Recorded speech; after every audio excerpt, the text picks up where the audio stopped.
I guess we get started. I'll say hi everybody. This is the Real Life Uses of Music Technology for Music Educators. I'm Herbert Midgley, and I won't go into a boring bio of my life, but just trust me, I know about technology and whatnot, and that's why I'm here today. So I want to thank TMEA and Time for having me out, as well as SFA for having me out. It's the college that I teach at, so there I am. All right. Well, before I even get started, how many folks are this kind of college?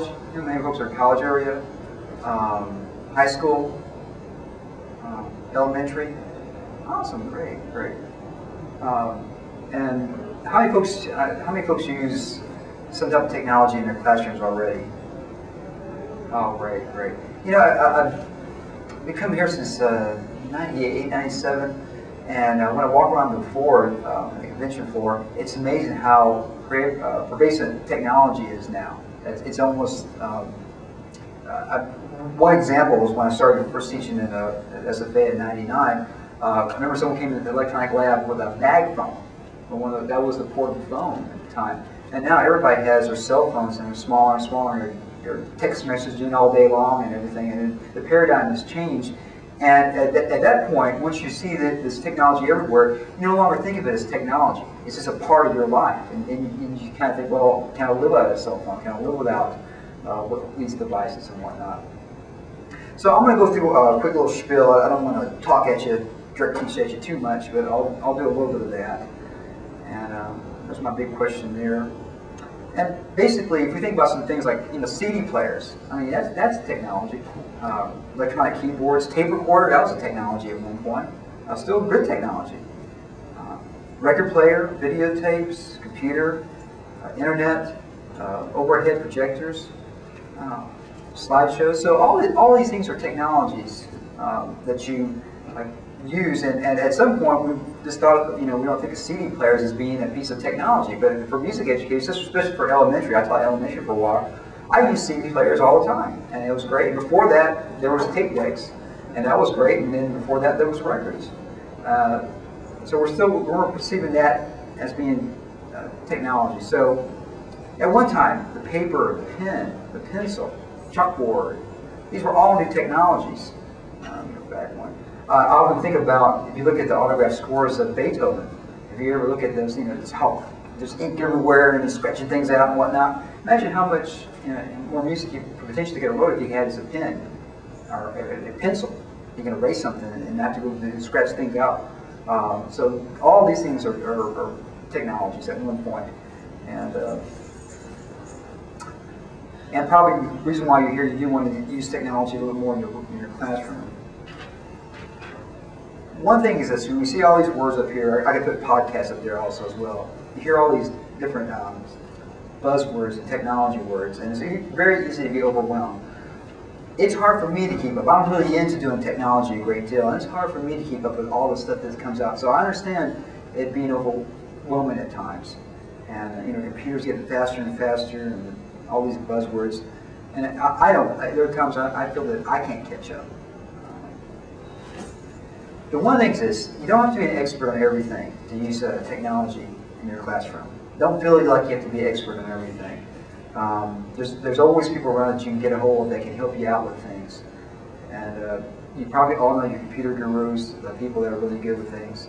So especially the first step, I didn't step in here the first time using technology back in the late 80s and knew everything. I just started at one point. So my advice to you, especially if you're a little overwhelmed or scared about things, is just keep it simple. Pick the technology that will help you teach. Avoid technology that's not going to help you teach effectively. I think of, let's say, for a while they're doing PowerPoint presentations. Everywhere we're seeing that you need to do some type of PowerPoint presentation with a data projector and whatnot. Well, if that's going to make you teach better, yeah. But if it's going to be distracting, and I've seen some PowerPoint presentations that the text is so small that there's dancing pictures up there, and I look at it and think, man, I really fail to see the educational value of this. Am I really learning anything, or am I getting distracted by that? And that's one reason why my PowerPoint presentations are pretty boring, is text mainly, because I want to make sure it's big enough so everybody can see it as well. Yeah, y'all can see that.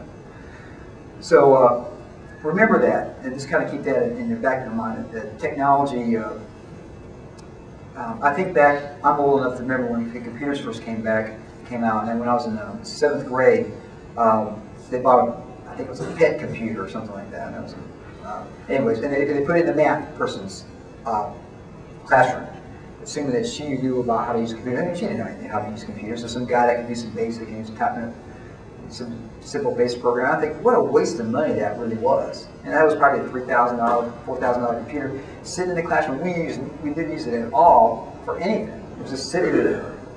And you know, spending, you know, $3,000, $5,000. And one thing's also, I'm a very cheap person, and as educators, we all have to be that way.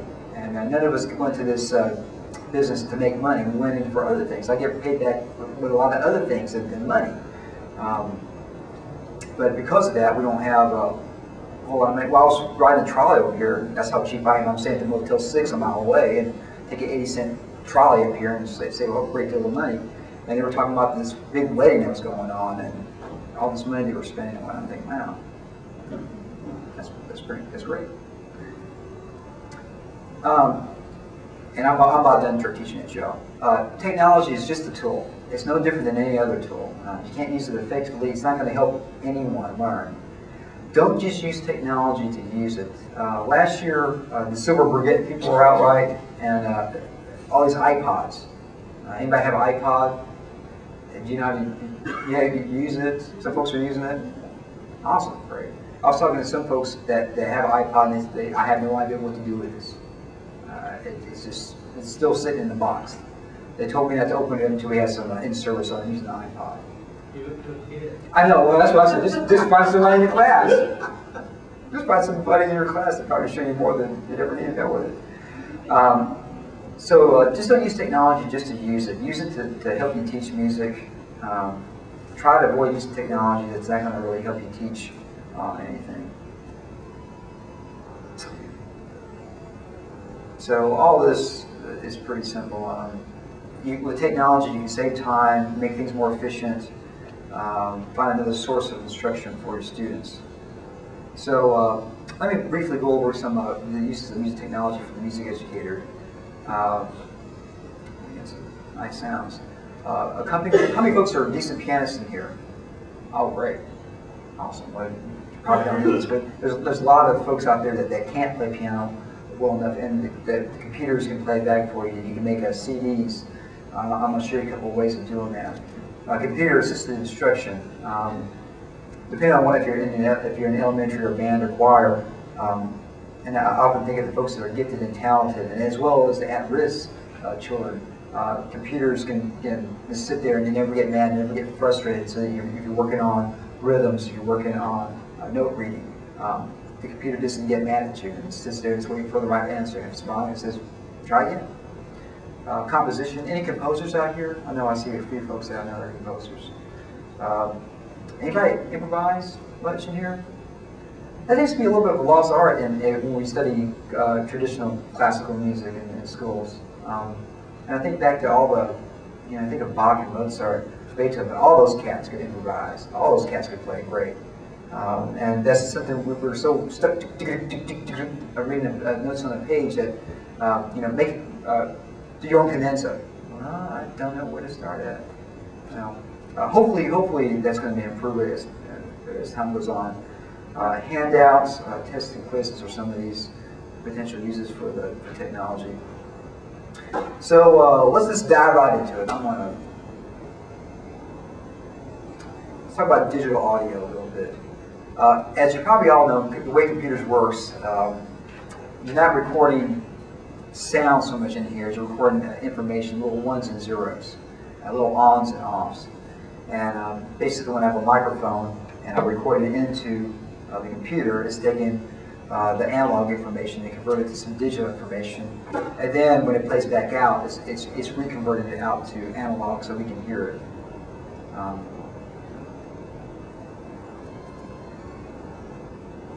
Okay. I'm going to get out of this PowerPoint. Last time I didn't use this PowerPoint at all. So let's get into Audacity. So here's a microphone. This is a relatively inexpensive microphone. I got at Radio Shack. I think it was $10, $12. And it has the 1/4 inch, and then on here I have an adapter for the 1/8 inch, and then I have a little stereo adapter just for fun. Yeah, put that in there. There are ones that now hook up to USB as well, and they sound a little bit better. There's a little bit less noise in that. This here, if you're caring about the quality of sound, the more expensive the microphone, the better. As I say, it's the more better quality the microphone is, the better the recording is going to be. And there's a saying in computers and technology: garbage in, garbage out. I went to the drive-through window at McDonald's last night, and I had to ask, could you repeat that again 3 times, because they use the same diaphragm for basically the microphone and the speaker. And you're speaking in there, and it's coming back. And so I wish they would invest in a little bit better technology on the microphones, or at least our speaker. But apparently they haven't. So if you want to record something that's really good, spend if you get a $50 to $60, $100 range microphone, those are usually good enough for what we're doing. Of course, I went to one session here, and he was talking about a $50,000 microphone, and that's, I'm sure, more budget than any of us really have, because we are music educators, and we get paid in other things than currency. This program and all the programs I'm showing you today are free programs, and they work both on Mac, PC, and a couple of them work on Linux. This one works on Linux as well. And anybody Linux in here? Awesome. Well, you can use Audacity with Linux if you want to. This program is called Audacity, and you can. If I had the internet, I could show you. Just go into Google, type in Audacity. I'll have actually it's on the handout as well where the website's at. And let's look at it first. Well, yeah, you all can see it pretty well. Let's just kind of go over some of the steps. What does this look like to you here? Yeah, a tape recorder. Most of the time when I ask the folks in the technology classes, they always say CD player, because a lot of them have never had a tape recorder. Back in the olden days, we used to have a little function out here that was a record button. And a lot of times you held down the play and the record button at the same time. And so it's tape. So you can analogize that this is basically a tape recorder. There it is. There's the play button, the record, the pause, the stop, the fast forward, and the rewind button. And basically, I'll just do some live sound first. And I'm going to hit record, have my microphone ready to go. Hello, everyone. Welcome to the real life uses of music technology for music educators. Hit stop, and hit rewind, hit play. Hello, everyone. Welcome to the real life uses of music technology for music educators. I guess that's the way I sound. Didn't you say this is the way you sound? If you put your hands like that? That's how you actually sound to other people. I must have made that up. So basically, I just recorded, analog to digital, and then had it come out to where you can hear it again. And once I had this WAV file on here, I can do some really cool things to it. And so I'll just go ahead and, I guess I could do a quick little musical performance of what I got on me. I didn't get a free, usually I get a free recorder. I didn't get a free recorder this year, but I got my harp with me. So I'll just record a little bit of harp music for you.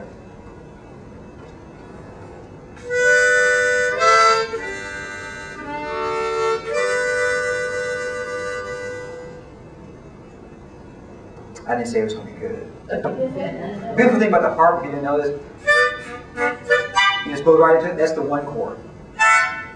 That's the 5 chord in it. You can get the 4 chord also. So it's pretty easy. It's all 1 chord. So this is, I didn't realize that till a couple months ago. So I got a little.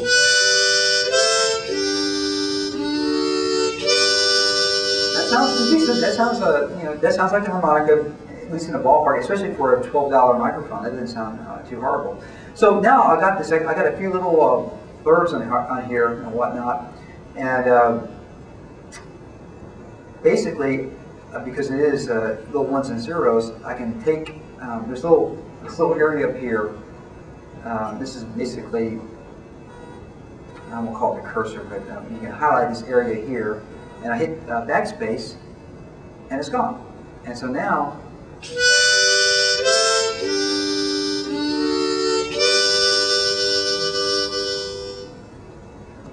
and I got a little bit of a pop here. I guess when I put the microphone down, I can highlight that and hit delete on that. And now I have a good little 7.5 second long piece that I can do some things to. And basically, the quickest thing that I can do is I can say file. I can export it as a WAV file or as a MIDI file. And if I'll just say WAV file for right now. Calls harp. Actually, when I was walking up here, they had like 8 harps playing this beautiful music. It made me feel like I died in heaven. But it was just TMEA, so hit save. And now basically I convert this to a CD now. Because most of the computers you're going to get now, so they have a CD burner. Now make sure, don't buy a computer without a CD burner today. There's no reason why not to do that. And if you get a CD burner, it's going to come with some type of burning software and whatnot. So as simple as that, with a free program you can download, you can record. What's some possibilities that some of y'all can see that you can do with this program now? Sight reading? So you record your sight reading performances? Record individual students? Rehearsals? One of our tests has to do with evaluating performance. So you have them sing, and then you play it back to them and say, tell me, what can you do to make that sound better? What did we do well? And do you want to do it again? Yes. When you do it again, what I like about this is when I do it, we have a rolling recording studio. On this, I can just open another file. It's a whole lot faster, I think. Yeah. But the sound quality may not be as good. It's the microphone. And how many inputs you can only have one microphone input? For this, but you can actually buy external, like a USB device, and like a Tascam G24 or the inbox into another, and you can have just direct inputs in that way. One other benefit that I see is that you can see your dynamic visually. So if you are recording rehearsal or just whatever individual stuff, so while you need crescendo here, but as you can see, you're not. It is. Yeah, definitely. Any other possibilities you can see with this? Yes, sir. We've had a lot of speakers, and sometimes they start talking, and then they get yeah. They really get I'm not doing that, am I? Am I doing Oz? I try not to. Why is it showing up 2 times? Because I record this as a stereo file. I can record this as a mono. You see the stereo. Well, I just have this default as stereo for right now. Even at a mono microphone, it's going to record it as stereo until I tell it not to. Going through that port that you're talking about, could you distinguish a separate microphone? This only has one input. Yeah. So I could theoretically get a splitter, though, if I wanted to do that. Yeah, I was thinking it'd be neat if you could look at, put it in front of this section, Yeah. this section, and this Have section. 2 and mics. say, this one looks like this one looks like well. How can you tell by looking at it who was singing at the right volume? Yes, Can you ma'am. add another track to that? Yeah, oh, definitely. Yeah, and I went to a session yesterday that was in here, and the program was, I don't know, it was $60, $70, and all you can do is this a stereo recording. And that cost you $70. This is free, and you can do a whole lot more than that. Okay, I had last year I brought my guitar. I just didn't bring the guitar this year, but I did bring my voice. Let me get in tune. There we go. Normally I don't do this because I get a bleed through. I would have the headphones on, but just for our purposes, I won't do that. So I'll just hit record. Whoops. Make sure it's at the right place. Hit a little X to close that out. Hit rewind. Okay, Herbert. Yeah, TMEA. Yeah. Y'all didn't know I sang that well, did you? So now, Yeah, TMEA. and what I can do now is that I can mix this a little bit. I can say, well, I want the harp to be a little bit hotter, so I'll go up 3 dB. Yeah, TMEA. So if I want the harp even on the fly, I can. So one quick thing about mixing, if something's too soft, you have 2 options, right? You either bring that up or you bring the other one down, or you do a little bit of both. So that's mixing 101, it's basic mixing. And there it is. And I can do this as many times as I want. Yes, sir. Is there any way to record the data on your mixing on that, on Audacity? Say if you want to mix a track soft and then have it get louder. Oh yes, there's some plugins we can do. I guess we're getting to the plugins now. So the whole thing is I want to make sure you see the concept that you can multi-track record. Most of the time, in a band or choir area, you're not going to multi-track record too often, right? Because you're doing what they call I went to a session and he called it what do you call it? Historic performance. I forgot what it was, but basically you have one time that you're going to record. You're going to play something live. You're going to do a live recording. Yes, ma'am. Unless you're making like a learning CD, you might have 4 parts. You record all 4 parts, but then when you want to say you want to leave out the alto, and have the other 3, so the alto could learn to put their part in with the other 3. That's an awesome idea, and you can do that for all potential parts if you wanted to. You as a singer could definitely sing all the parts if you needed to, and then take it out and say altos only and tenors only or sopranos only. Great idea. Great idea. Yes, ma'am. How new is the operating system on the computer? I believe it's 98. Windows 98. I believe Windows. What about on a Mac? On a Mac, there's a version that works on OS 9. Yeah. That's the great thing about open source software is that these programmers are kind of like us. They don't get paid. They do this because they love programming, they love making software, they like making something that competes that's just as good or better. And in my mind, this is actually better than the light version of SoundForge that I saw yesterday. So that's and it's free. And you can put this on if you have a computer lab. Get your tech guy to put it all in there. Get you a $12 microphone, which is more than any piece of software, which is cheaper than any piece of software you can get. And you can have them go sing their songs in there or play a potential instrument.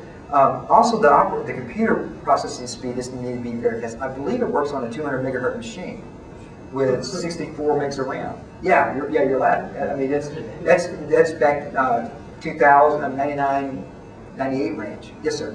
Will it import MIDI files? This will import MIDI files. And to be honest, I haven't played around with it. I'm going to show you a way to import MIDI files and make them audio in a minute, though. I got a free program that will do that, sir. And then you can bring it to Audacity and edit from that. Yeah. One more question. Yes, ma'am. I've never done this before. Where do you plug in the microphone? On a laptop, all laptops should have like a microphone area. On the desktop, you should have a sound card. If you don't have a sound card that has an audio input in there, they're about $15, $20 for, and your TI person can put that in there. There's also USB devices that you can do it and they're a little bit more pricey, $30 range to. I mean, I really like the Tascam 224. I don't know if anybody has one of those in here. It's a really good bang for your buck. And again, I don't get paid. Period, really, but I'm not getting paid by anybody, so I was telling you what I like. I do like, if you have $450, I do love the Pro Tools M-Box. It's M-Box, right? Yeah. That's a great system, but a lot of us don't have $500 to go down for that. Okay, great. Let me we'll just take an example. And as great as my voice sounds, let's see if we can, up here are these effects up here. Now let's see, let's make the, I guess some, equalize it a little bit. And to be honest, I don't understand all of these here, but we can try a few of these. And they like Columbia 78. And it looks like it made it a little bit hotter. Yeah, TMEA. Man, that's horrible. I do have ears. I do have ears. Do the echo. Yes, the echo. Help me out a little bit. Let's pretend we're in a. Does Audacity allow you to modify the pitch once Yeah. you fix flat notes? Yeah. Do, Yeah, TMEA. That's probably too much. I won't do that. So let's get in here a little bit more. This little button here lets me get really close into the pitch to know exactly, and then this zooms out. So what you can do is, and I'm going to show you some cool things in a minute. How much? And someone keep me on task. How much more time I got left? Is it 2:45? Yeah. Okay, so I can. All right. I had somebody give me hand signs out there. Let me know what time we're in. Let me just do another example. Let me just get rid of this brick thing. You can cut the paste with it. Oh yeah, definitely. If let's say this part here was really good, I can highlight what I want, copy it, put it where I want it, put it at. I'll say there, and I'll hit paste. And I can do it as many times. If I want to put it up front, I'll just put the cursor where I want it, and hit paste. So, again, that was the big thing that the Soundforge did yesterday, and that was $70, and this is free. So, and yeah, I probably play it back, but.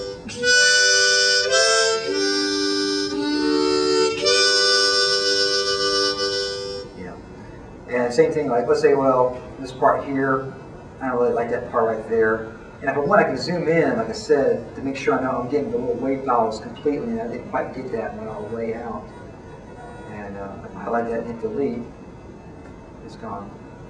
So it's really nice. It's really, I like how the software works. It's pretty intuitive, especially once you get to see how things are working. Okay, good. And this is free, so I can potentially I can load it in on my lab computer. It's free. Everything I'm showing you today is free because again, I'm cheap. I'm a music educator. I have nothing to sell. I paid $120 to come here and talk to y'all. Just like y'all paid $120 to be here, or maybe you paid I guess $110 if you paid a bit early. So I'm only here because I love showing technology to all our friends out there. Good. Let me do one other thing. Let's say. Mary had a little lamb, little lamb, little lamb. Mary had a little lamb whose fleece was white as snow. That's one of my favorite tunes. Mary had a little lamb, little lamb, little. Okay, let's pretend that this was, and this may get out of the scope of things, but I want to see potential. Let's say if you have a song that your children really want to dance to if you're in elementary or whatnot, and it has a bad word in it. That happens, right? So, Constantly. yeah, and you know, it is a shame that this is so pervasive now we don't even think about it. But let's say that a little was a bad word. So let's look where a little's at. So there's that part right there. That's little right there, right? So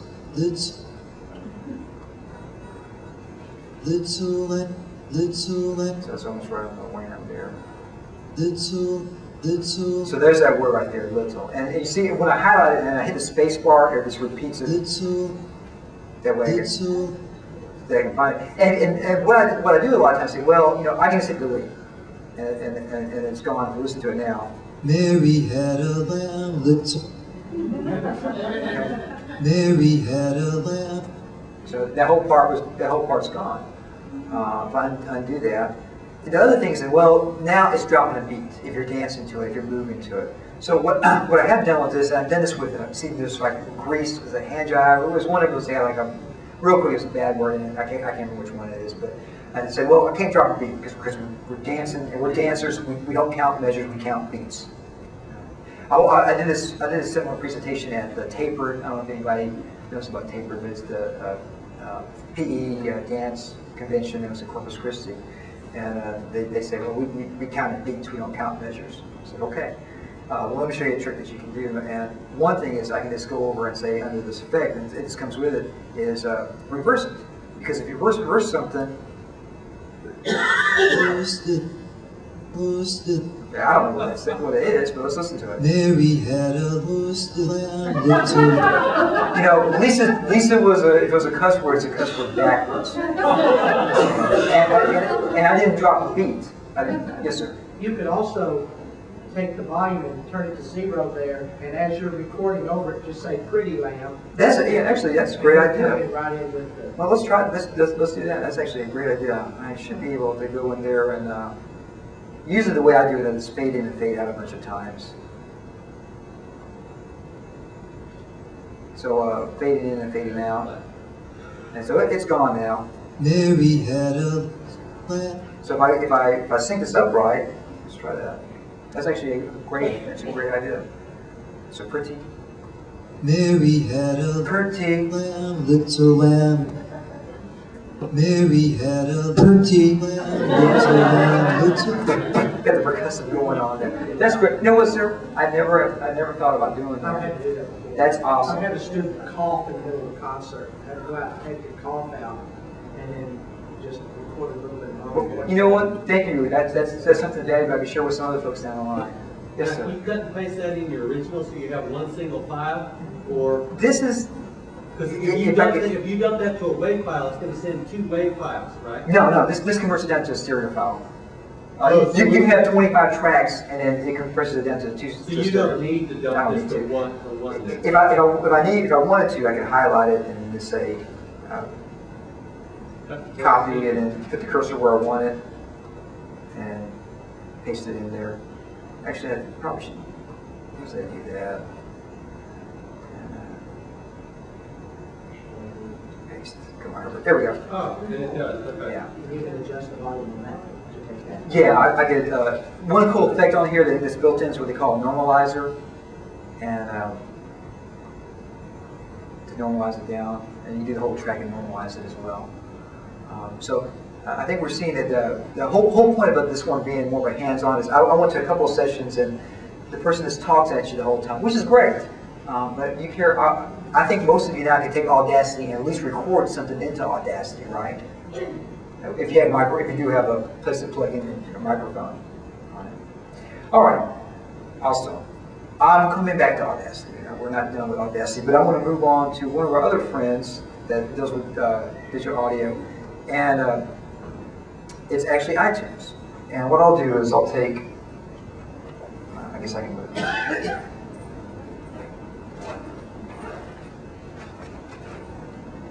I'll take a CD, and this happens to be my CD, so that way I know for sure I'm not breaking any copyright laws or whatever, so I'll just take something that I made.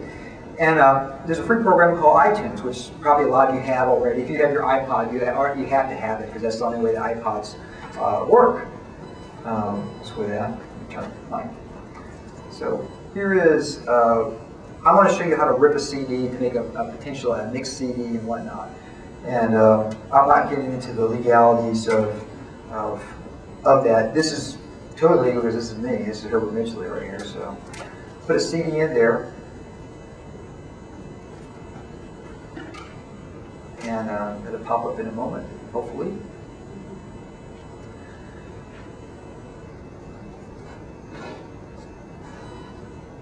All right, and if I was hooked up to the internet, it would find all the song names and put it on there here as well. But we don't, unfortunately, that's not hooked up to the internet. And I don't know if you've done that before, but like Windows Media Player does that automatically, and that makes life a whole lot easier. So if you want to know what parts you're doing, you can hear that. So let's see which is a cool, fun song. I'll just take 24 because that's maybe my recorder, I think.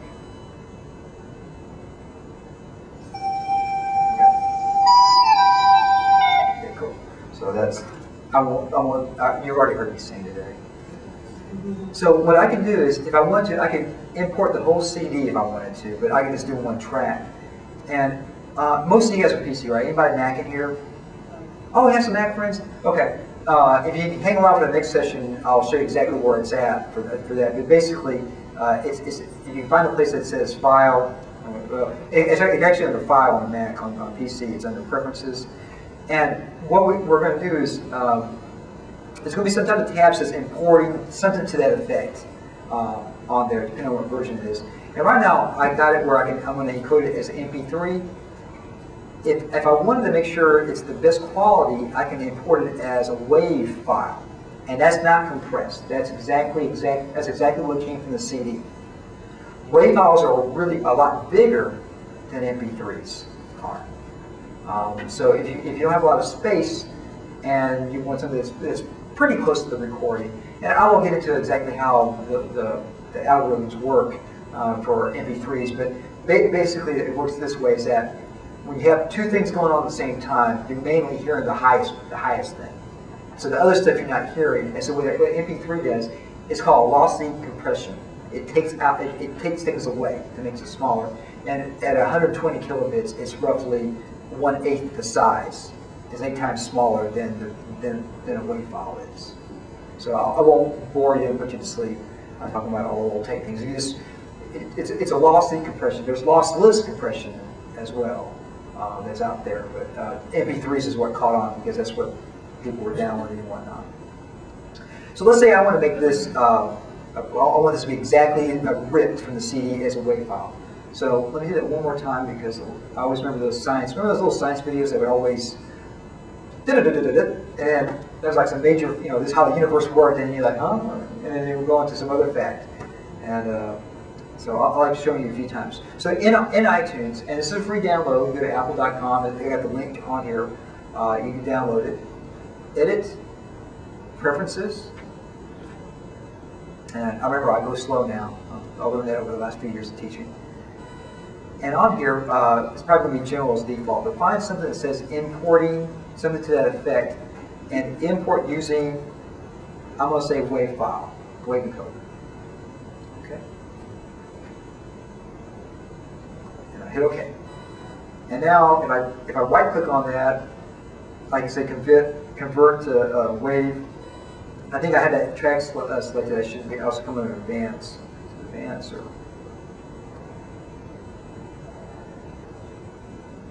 I'm not sure why it's not popping up there. I should. Okay. Well, anyways, I know if I right-click on it, it gives me an option to convert it to WAV. So I'll do that. And now what it's doing, this is what they call ripping from the CD. I'm ripping data from the CD and putting it onto my hard drive.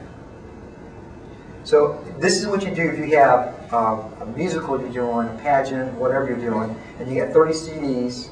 You can take one track from one CD, another track from another one, another track from another one, and then you make your mixed CD from that. All right? Yes, ma'am. As far as I can get CDs that have 1,000. breakdown, like 4 tracks for one song, and when I try to use this to put it together as one thing for a concert, there's a glitch. That's right. There's a little hiccup. There's a little hiccup in there. Okay. Is there a software program that we can use to make What you can do is this: is that in your CD bring program, there's the option on there because you're getting a 2-second going through that. You can turn that 2 seconds off. Really? That's all you need to do. Find whatever your CD program is. Find one there, and like I use Neuro on PC. I think you just right-click on it, and it says. Why did I choose it?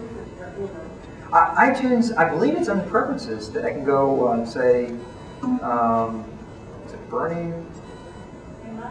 Yeah, here it is right here. Yeah. 2 second gap here on burning. Just put it to 0 or none. So. Can I take the iTunes, use it as another MP3 device? There were a few that worked with iTunes but most of them, Apple really makes a lot of money from iPods.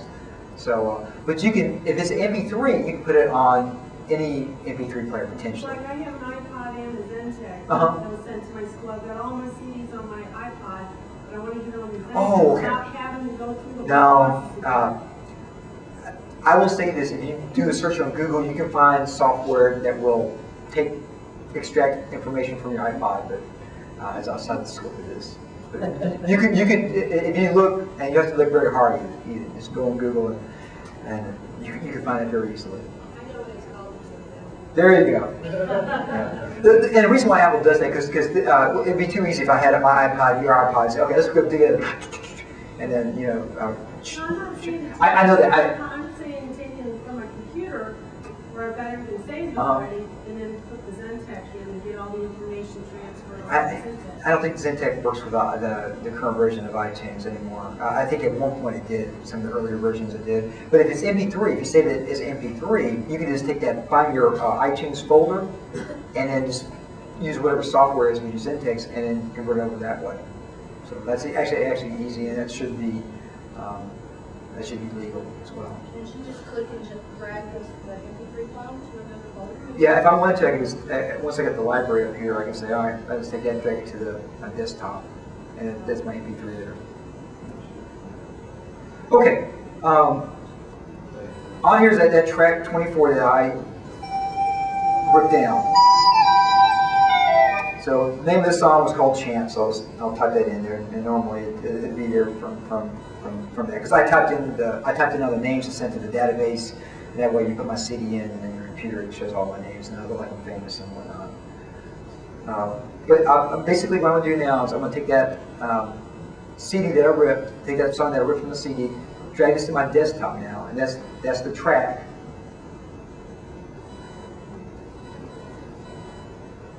And I'll minimize that. And here it is right there. And now let's go into our friend Audacity. And let's go do some things to it now.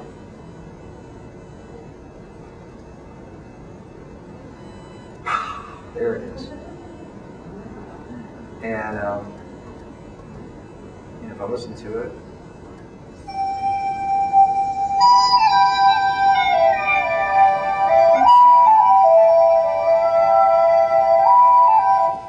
so I can do some things. That was a little hot there, so I can highlight it. I'm going to edit and say select all.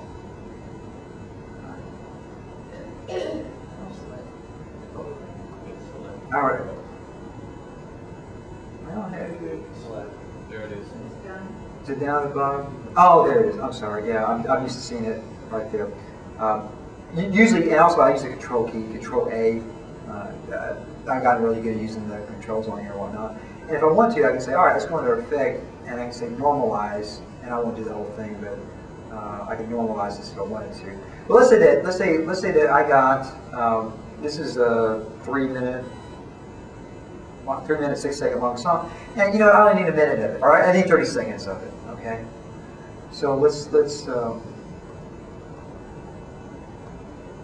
minimize this a little bit and find a 30-second range, and I'm going to highlight all the stuff I don't want. And goodbye, like it never happened. And then I'm going to go in a little closer on here, and here. So, and what I can do is that's kind of that's a rough ending. Well, I'll just highlight it. Maybe.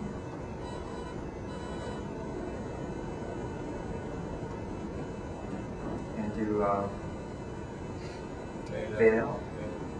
And listen to it. I'm not quite sure why I did that. But that's okay. Ah, here we go. Maybe that's a little too rough, so maybe I need to get it a couple seconds more.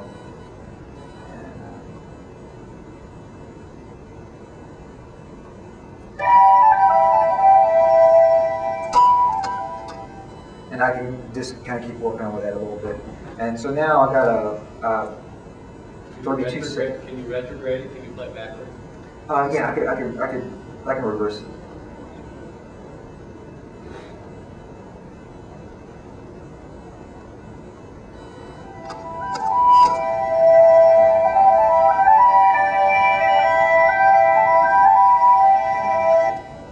I think it even sounds better that way.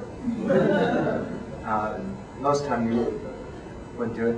And I think about this. I got an undergraduate degree in theory and composition and a master's in theory and composition. I think back to the music critique, if some of y'all remember those things, how hard it was to go through. And my teacher used to go through and splice, one second a tape would be 4 feet long of this one sound, splice it and find another one.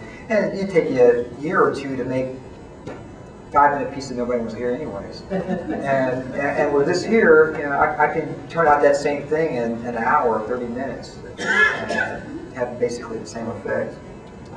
I make audition CDs, like if I'm auditioning people for parts in a show or something. Yes, ma'am. And I'll do the whole song. I'm thinking this is going to be a lot easier than me trying to find start and stop. Oh, yes, ma'am. Yes, ma'am.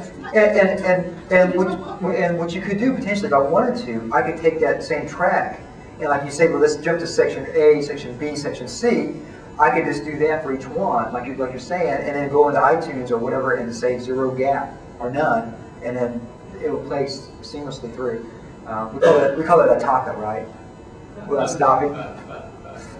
Markers, when you put rehearsal markers into, like, let's say that you wanted to build something after 10 seconds. You call 10 seconds the letter A, and then automatically you have to go back to that point each time you do A.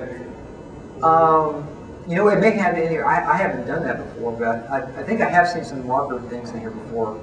Well, I was just wondering, because I'm one with a 4-track test cam with a cassette, and that's got marker on it. If you want to go back to I haven't used that on here. It may be on here. And one thing that's neat about this software, they update it periodically because, again, this is open source software. And the one that's in beta right now looks really cool. Once they get it done, get it to alpha or get it ready to release. There's some really cool features on there. I just didn't want to show you a beta piece of software.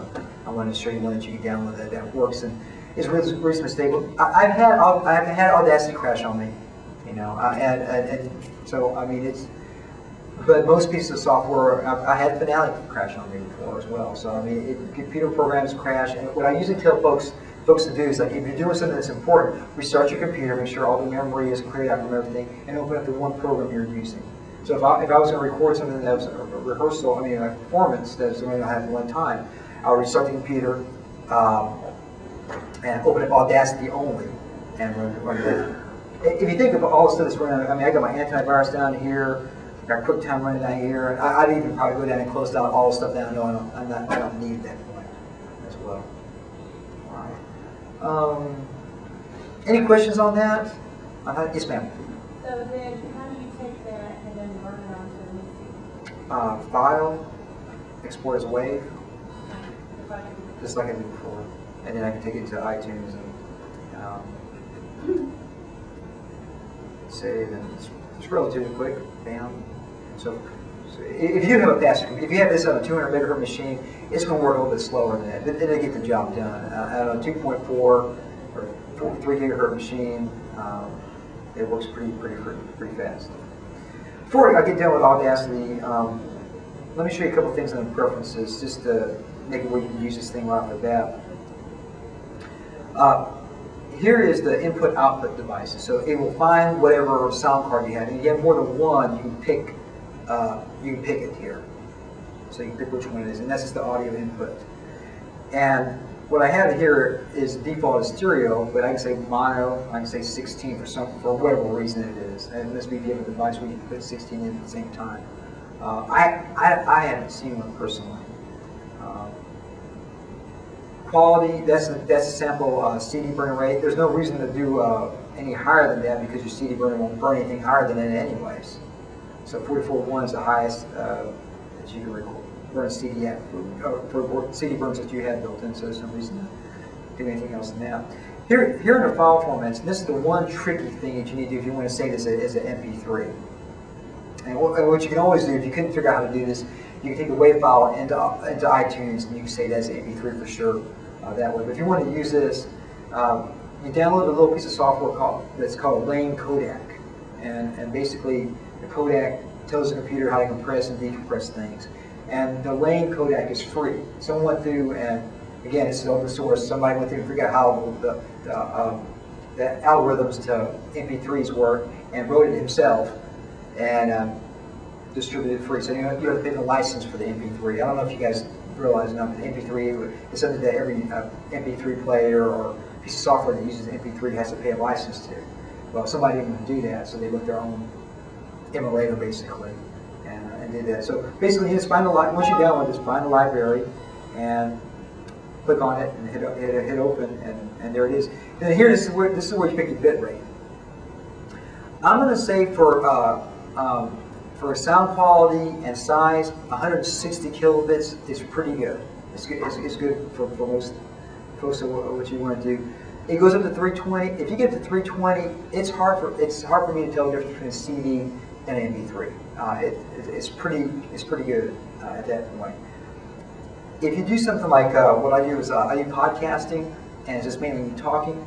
I save it down to 64 because I don't need that much space. So when I do a podcast, and actually, if you guys heard of podcasting before or know of it, this is the program that I do a weekly educational technology podcast with some of my friends. And one of them is in Minnesota, one of them is in the Boston area, and I'm in Nacogdoches.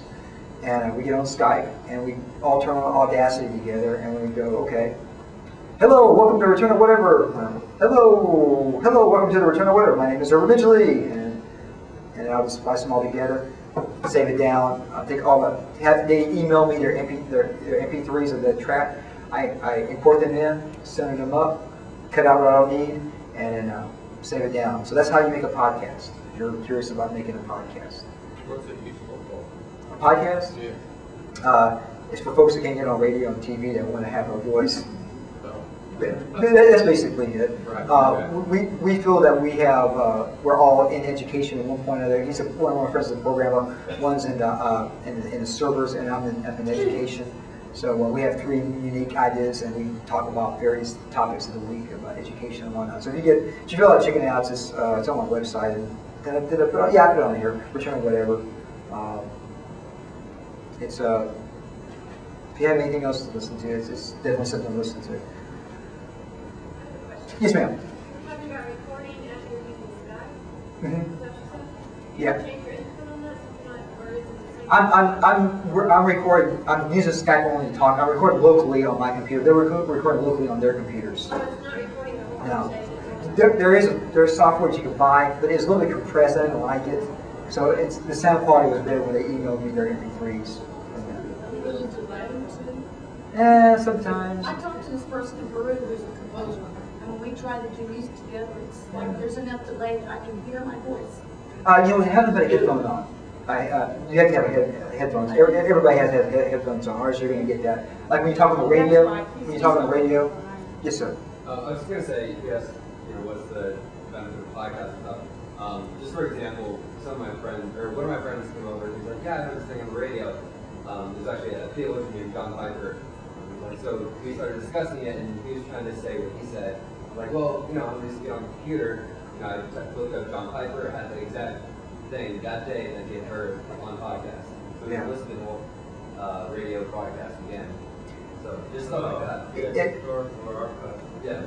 Well, it is podcasting, video casting. The thing is, the paradigm has changed greatly. I mean, I won't talk about this a whole lot, but like every one of you can be a music publisher. Every one of you can make music and put it on the internet. Every one of you now can be a radio star or a TV star if you want to, Google video and whatnot like that.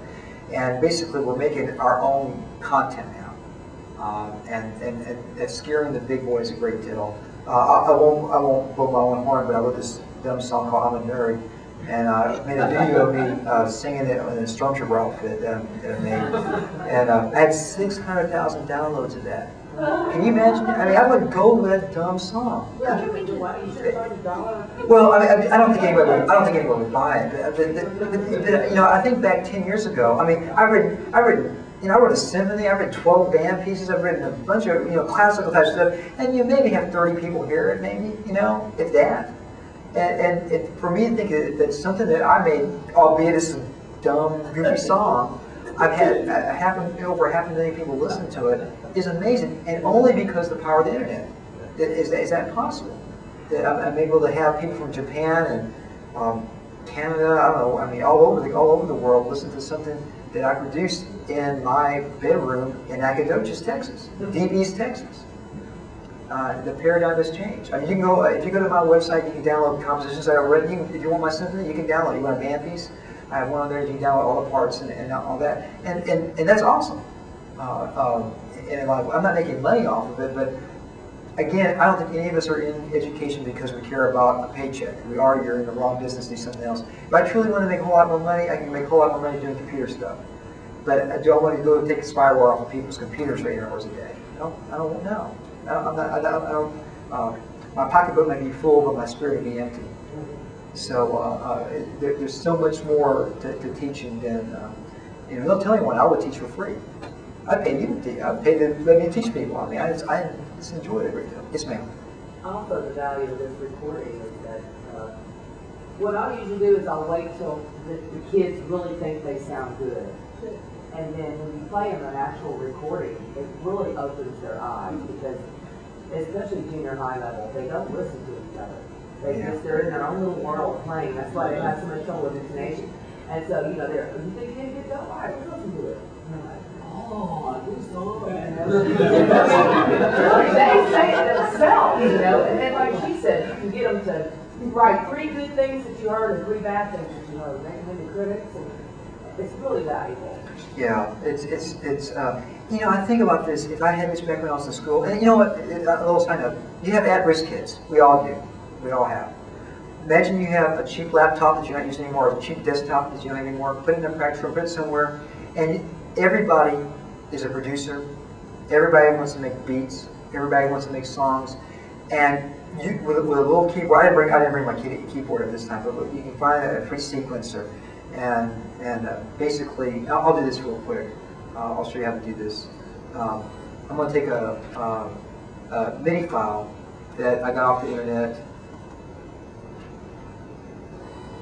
and where's it at? This is Jesus Joy Manazar.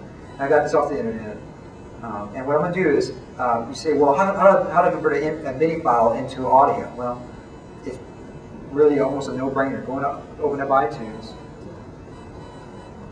And I didn't realize this until like 2 years ago, but it will convert MIDI files into audio.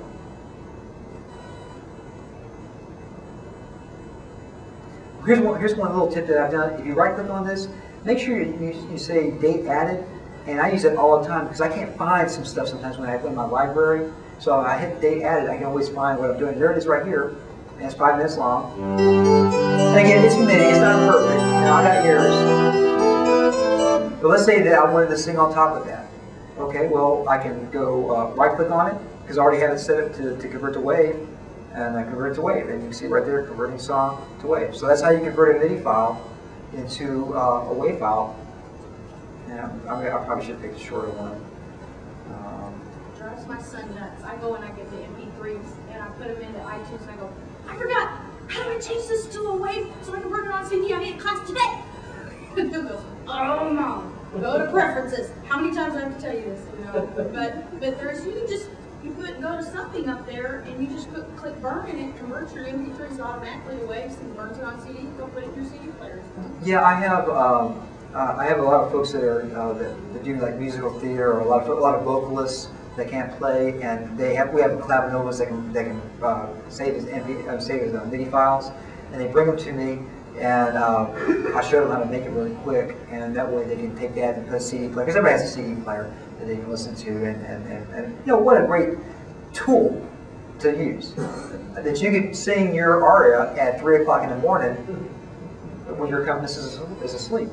I hear tell that there's a organist that she recorded her organ things, and she passed away 5-6 years ago, and she's still playing today because they recorded her playing performances on MIDI, and she's still playing today. I guess a little bit gruesome, but and here it is. Here's the wave file, so I can just take that, and I probably should pick a little shorter one, but that's okay. We're all friends here. You can tell I taught elementary for a while, right?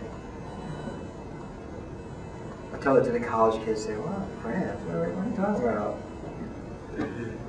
Friends? What friends? And when you drop it in Audacity, it automatically opens? If I have to make sure that I converted it to WAV file. But once I have it to the WAV file, it will do also MP3s. It's a little bit slower with converting MP3s, so that's why I choose the WAV file. Yes, sir. You just took it on your desktop and drug it to Yeah. icon? Yes, sir. Yes, sir. Yeah, that's kind of a Mac paradigm.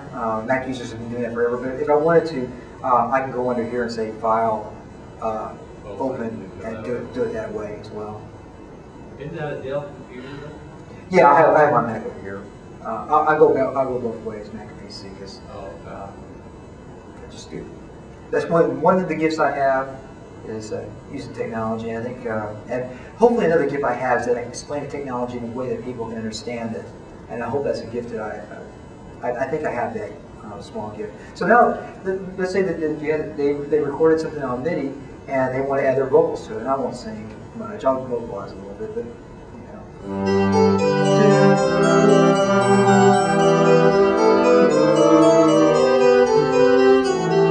won't do much of that. And then, awesome. And then if I wanted to now, is file, save that as a WAV file. They can burn the CD, take it home, have their parents listen. When I have the kids come up from band camp and have them make a piece of music, and sometimes I do 2 or 3 of them, I say, well, let's burn a CD, and I take it home. I can only imagine their parents saying, you made that at band camp? You made that at percussion camp? Wow! And that's awesome to be able to show your friends and whatnot. And again, the paradigm has changed. All of us can be famous in our own way, if we want to. And which famous maybe the wrong word, but we can all produce things that at one point that we could do. This here, this was probably, I don't know, $800 laptop, $1,000 laptop, whatever. I could do this on a $150 computer, $12 microphone. In a lot of ways, it's more powerful than the Beatles' Abbey Road studio was back in the 60s. Oh, yeah. Without a doubt. Yes, sir. The Lane Kodak, whatever that was, where do you find it? If you on the link there, it shows you right there where to go to it. On the Audacity? On the Audacity. Oh, if you want to save MP3s, make sure you download the Lane Kodak with it. Yeah, it's pretty easy to use. I'm trying to think. Is all I need to talk about Audacity? There's a lot more to it, but I think that's going to get your feet wet. And what I learned a long time ago is that if I give you way too much, you forget everything. If I just give you enough to get out there and get started with it, you can go on there. And there's a help on here that you can read through about it. For those folks that care about it, you can go find a lot more effects, and you can import those effects as well. So if you want to do some really for Audacity, you can find different effects and do some different EQs, different reverbs, different this, that, and the other, and whatnot. Yeah, it comes with a compressor on there, so you can recoup multiple for because you're getting the yeah. a little bit. So you can do some really fun things with it. Yes, ma'am. So Audacity have any kind of, say, a metronome function, so that it'll give you an indication of beat, so if you're trying to add something. There is a click track on here. Yeah, there is a click track on here. So, and then that way you could race it when you're done with that click track. Be honest, I don't play with metronomes too much anymore. I just don't. The function's there. I mean, I should play with metronome, but I just. Well, can you use that to line things up if you've got things on? You can do that. You can do that. The way that I figured out how to do with a podcast with 3 people. All right, 1, 2, 3. I remember our 3 sounded the best. So I'll find 3 and line that up. Any, that's the end I have that? Oh, awesome. And great, what a great piece of software for free. iTunes, if you want to know how to make a CD, I'll show you real quick how to make a CD. I'll hit the little plus button out here, and it's untitled. Let's call it Herb for right now. And what I do is I take any song that I want from the library, and I say, I think, should get just drag it in there. There we go. And I'll take my third song, and then once I'm in there, I'm doing this right. I must not have that. I must have erased some of these files. I don't think I have it. Well, in any case, I want to show that you can move them around and put them in different orders if you wanted to. I mean, you can highlight the text, put it in a spreadsheet, and it'll even have the number of minutes on there and stuff like that. The track is. All right, let's just take this one for fun. So let's say that, all right, I want to move that one to be 1, and I want to move this one to be whatever. I can move down the tracks and put them in which order I want. Huh? Oh, it's on my website. I don't want to waste your time on that. You go check that. Is it there? It's herbertmidgley.com. Let me. On big screen, good sound and everything. Let me show you one last thing, and we'll call it a day. Is for now, Notepad. Probably most of you are aware of this, right? Program. and I won't go through and do the tutorial on showing you everything about it. The thing about this is that, again, it's a free download. It's a free, works on Mac and PC. 2006 Notepad is off the hook. The sounds are great. It works really well. You can input notes really quick in this thing. And basically what comes up as a wizard, so this song and me. And let's say I want to do piano and do a soprano, and we'll do a trumpet. Okay. And I can pick the time that I want, say 3/4, and I want to do a G. And it's pretty intuitive to do this. What I recommend, if you want to get pretty proficient on this really quick and you got 30 minutes to spend, in the folder that you get the thing, there's a thing that's called the Notepad Simple Entry Training Exercise. You go through all 10 of these pages, you'll be inputting notes really quickly without a MIDI keyboard, just using the typewriter on your computer. It's actually faster now. Back in my days, well, if I'm on a MIDI keyboard, I'm not inputting notes. Well, it's actually faster now using the arrows and using the typewriter to input notes. Do you use the MIDI keyboard, or do you still use? I use both. You use both? Just Yeah. depends on what kind of stuff. I'm really impressed at how easy and intuitive this Notepad works. And again, you can come do some really cool things. Let's see, where's my music for little people? Let's say Mr. Lynn. So the cool thing is that if you can't play piano, well, once you put this on here, and all of you guys can read music, right? So, which is, I teach, and this is a chant, so I was thinking non-pitch. I teach the music for children class for the non-music majors, the folks that are pre-K to 4th grade teachers, and most of them can't play piano or play instruments. Well, they could take this song here, have Notepad, which is free with the computer, and they can play it. Even though they can't sing it, or can't do the rhythms, the computer will play it back for them. And I'll show them how to change the tempo. I can show them how the concept of transposing means as well. And again, for a free piece of software, this is awesome. The thing about Notepad, if you don't know, that a Notepad document will open up in a Notepad print music finale. So if you do something in finale, you can open up a Notepad. If you do something in Notepad, you can open a finale. Okay? You know, finale was a $300 range, $250 range, something like that for educators. Notepad is free. And when I show in the band camps, I show the kids how to use Notepad. That way, it gets their feet wet. They feel like going on to the print music, which is 60, 70 bucks, something like that. And then, really, for most of y'all, all you need is print music. Really, I'll be honest with you. That's all you're doing. Most of you can get by with Notepad. I usually ask the person, "What are you doing?" "Well, I want to do a little handout." "Well, let me show you Notepad first." "Yes, ma'am." I have print music, and it takes like hours to put one part in. Really? It does me. I don't have a keyboard though. Use this tutorial go down on Notepad and get this tutorial and try it out. You'd be surprised at how fast you can put notes in there with that. Just trust me. If you take the 30 minutes and go through all 10 pages, because you can press on different buttons and get different intervals and different chords. You can hit A for go to A and then pick different octaves. And once you get used to using it, you can put notes in there relatively quick. Yes, ma'am. Can you tell us in a nutshell what the limitations are with Notepad? Yeah, the editing features are limited. The scoring's a little bit limited. If you want, you can't change meter in it, or I think you can change key signatures, but you can't change meter in it. So if it's 3/4, it's 3/4 for the whole time.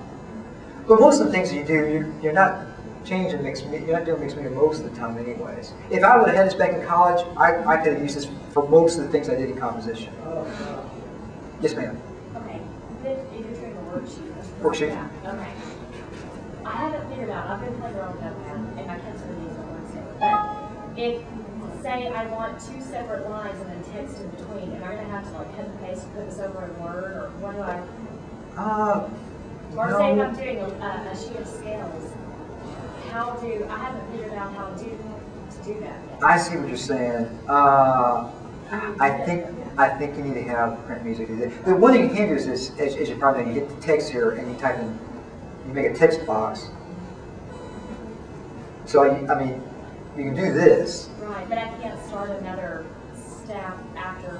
You know Yeah, what I mean? yeah. Okay, but you can't do that with music? Print music, you can do that. Print music is basically Finale without a few of the bells and whistles, and it's stuff that you never use, stuff that I never use in Finale most of the time anyways. Well, I think my time's almost up. Any questions? I'm glad you guys are sharing some information with us all.